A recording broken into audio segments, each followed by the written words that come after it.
Bharatiya Janata party नेत्री अपर्णा यादव के पति प्रतीक यादव का निधन हो चुका है और आज हरिद्वार में उनकी अस्थियां विसर्जित की गई हैं।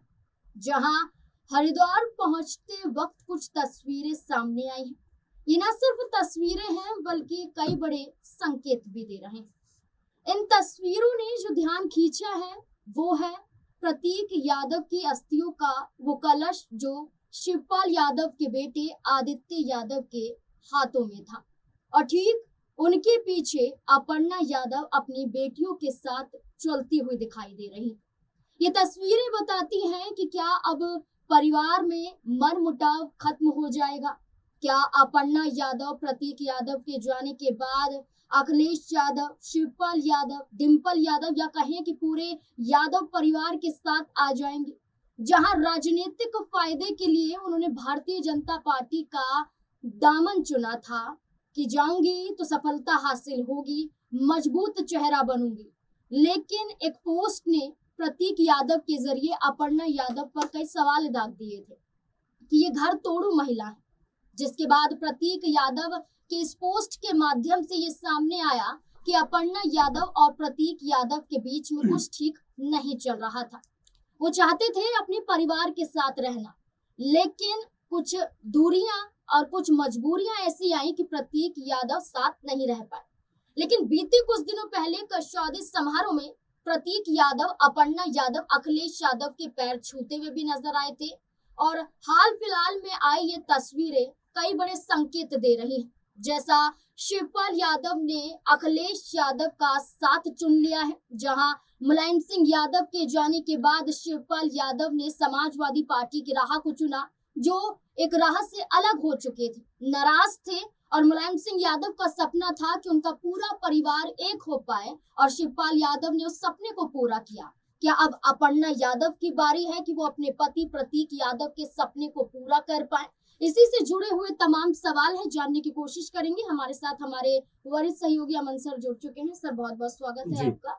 सर, जो तस्वीरें दिखाई जा रही हैं, जो किस्से बताए जा रहे हैं कि मनमुटाव था, तनाव था, डिप्रेशन का कारण परिवार से अलग होना भी था, लेकिन क्या अब अपर्णा यादव ये चाहेंगी कि अपने पति प्रतीक यादव के उस सपने को पूरा कर पाए जो जीते जी उनके पूरा तो नहीं हो पाया, लेकिन अब उनके जाने के बाद कहीं ना कहीं वो खुश हो पाए? देखिए, बिल्कुल नाज़मीन, क्योंकि जिस तरह से पूरा परिवार यहाँ पर एकजुट दिखाई पड़ता है और देखिए ये बारंबार देखा गया है कि चलिए आपस में भले ही थोड़ी बहुत दूरियां रही हों, लेकिन जब ऐसा वक्त आता है, जब मुश्किल घड़ी आती है, तो परिवार जो कह सकते हैं यादव परिवार है वो एकजुट दिखाई पड़ता है। और नाज़मीन, यहाँ पर भी वैसे ही देखने को मिला कि जब प्रतीक यादव दुनिया में नहीं रहे, आपने देखा कि तुरंत जो है अखिलेश यादव जो है तुरंत पहुंच जाते हैं घर पे और जाकर जो उनकी बच्चियां होती हैं, दोनों बेटियां, उनको सहानुभूति देते हुए नजर आते हैं। और उस वक्त भी आपने देखा होगा कि जब जो अखिलेश यादव है प्रतीक यादव के दर्शन कर रहे होते हैं, उनको नमन कर रहे होते हैं, उस वक्त अपर्णा यादव भी वहां खड़ी होती हैं और अपर्णा यादव, अखिलेश यादव जो है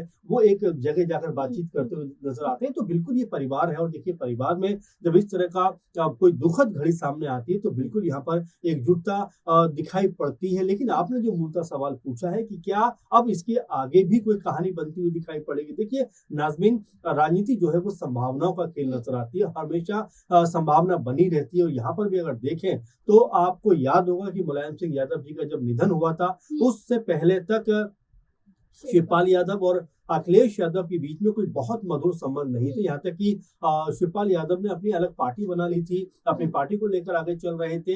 लेकिन उनकी मौत के बाद कह सकते हैं चाचा भतीजा एक साथ आते हुए दिखाई पड़े और उसके बाद में परिणाम भी अगर आप देखेंगे 2024 में चाचा भतीजे की जोड़ी जब एक साथ आई तो 37 लोकसभा सीटें समाजवादी पार्टी ने जीती। तो परिवार ये होता है कि जब मिलजुल कर आप कह सकते हैं चलते हुए दिखाई पड़ते हैं तो उसका असर भी यहाँ होता हुआ दिखाई पड़ता है। अब जो बात आप कह रहे हैं कि क्या अपर्णा यादव एक बार फिर अपनी परिवार में वापस आ सकती है, अपनी पार्टी में वापस आ सकती है और क्या यहाँ से बीजेपी से उनका नाता टूटता हुआ दिखाई पड़ सकता है? तो देखिए अभी बहुत सारे प्रयास हैं, बहुत सारी बातें, चूंकि अभी बहुत समय नहीं हुआ है, 2-3 दिन की बात है।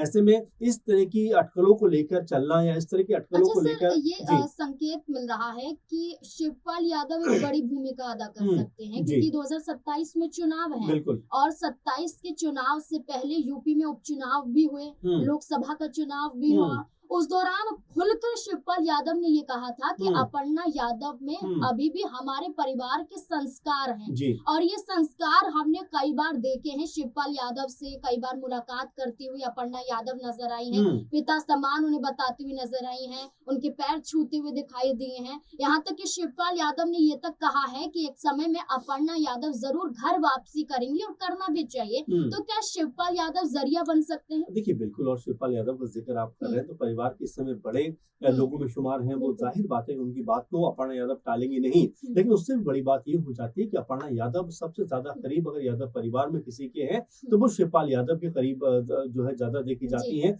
हमेशा उनका सम्मान करते हुए नजर आती है, हमेशा उनके बारे में जो है बेहतर बातें करती हुई नजर आती है। तो क्या इसकी बानगी एक बार फिर नजर आ सकती है कि शिवपाल यादव ये पहल करते हुए दिखाई पड़े कि भाई चलिए दूसरी पार्टी में बहुत समय आपने बिता लिया और 3-4 साल, आई थिंक 4 से 5 साल बिताने के बाद भी आपको वो मकाम नहीं मिला जिसकी आप हकदार थी। अगर आपको कोई मकाम दिला सकता है तो वो सपा ही है। इस तरह की बातें हो सकता है कि शिवपाल यादव करते हुए नजर आ जाए, क्योंकि अपर्णा यादव ने जो एकमात्र चुनाव लड़ा है वो भी सपा के टिकट पर लखनऊ कैंट से लड़ा है 2017 में। हालांकि चुनाव वो नहीं जीती, लेकिन वो एकमात्र चुनाव जो है वो सपा के टिकट पर ही लड़ी थी। उसके बाद आप देखेंगे 2021-22 में वो बीजेपी में जाकर शामिल हो जाती है और बीजेपी में उनको एक बार भी चुनाव लड़ने का मौका नहीं दिया गया। तो कुल मिला जुला कर देखा जा सकता है कि इन तमाम चीजों को देखते हुए अपर्णा यादव जो है घर वापसी करती हुई दिखाई पड़ रहा है, क्योंकि पूरा परिवार आपने देखा कि जब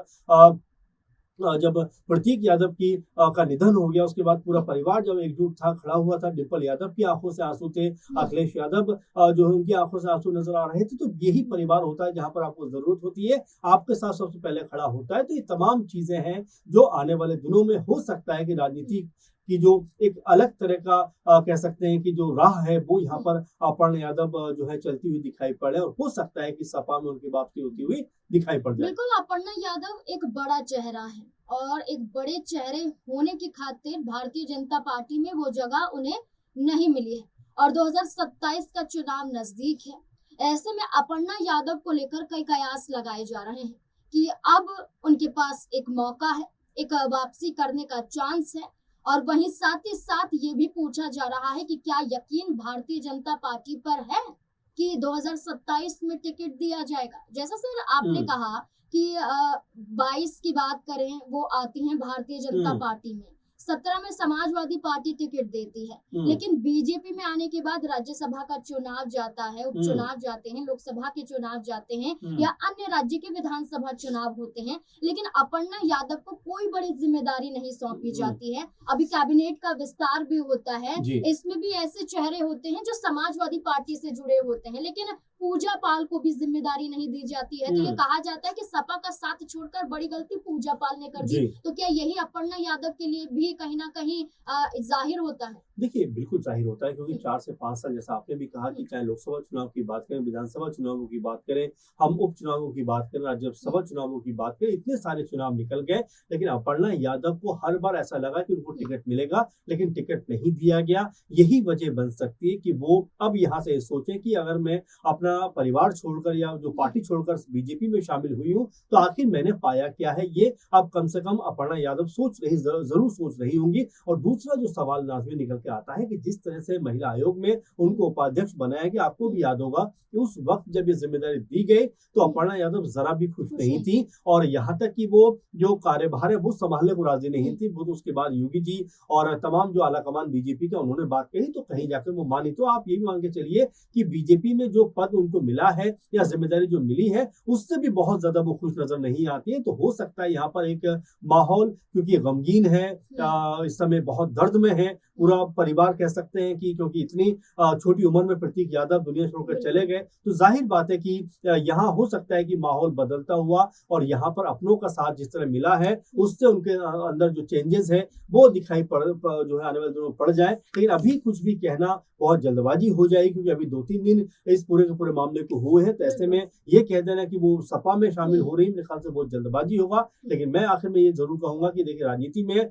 कुछ भी इम्पॉसिबल नहीं होता है, हर जगह संभावना बनी होती है और जिस तरह का माहौल दिखाई पड़ता है हो सकता है कि अपर्णा घर वापसी करती हुई भी नजर आ जाए। राजनीति में मौके तलाशे जाते हैं और मौका कहीं ना कहीं अभी नजर आता है, क्योंकि 27 के चुनाव में ज्यादा दिन या ज्यादा महीने बाकी नहीं है, बल्कि दिन लगातार घट रहे हैं, महीने लगातार घट रहे हैं। और माना जा रहा है कि अन्य राज्यों के विधानसभा चुनाव के बाद अब सबकी नजरें उत्तर प्रदेश में हैं और उत्तर प्रदेश सबसे बड़ा राज्य माना जाता है और एक फैसला ही निर्भर करता है कि अब आपका राजनीतिक भविष्य क्या होगा। बीजेपी में 5 साल लगभग अपर्णा यादव ने बिताए, लेकिन हासिल कुछ नहीं हुआ। लेकिन देखना होगा कि ऐसा वक्त जहां एक दुखों का जो पहाड़ है उनके परिवार पर टूटा है और इससे ज्यादा अपर्णा यादव पर असर देखने को मिल रहा है। वो उनके पति थे, लेकिन पति के जाने के बाद अपने बच्चों को वो संभालती हुई दिखाई दे रही हैं। दोनों बेटियां उनके साथ दिखाई देती हैं हर मौके पर। और साथ ही साथ माना जा रहा है कि परिवार को संभालने के साथ साथ राजनीति में भी अपने आप को अगर मजबूत करना है तो अपर्णा यादव को हाल फिलहाल में ही फैसला लेना पड़ सकता है। क्या आपको भी यही लगता है कि अपर्णा यादव को घर वापसी कर लेनी चाहिए या फिर भारतीय जनता पार्टी में रहकर इंतजार करना चाहिए? क्या है आपकी राय इस पूरे मुद्दे को लेकर? अपनी राय कमेंट सेक्शन में जरूर दें। धन्यवाद।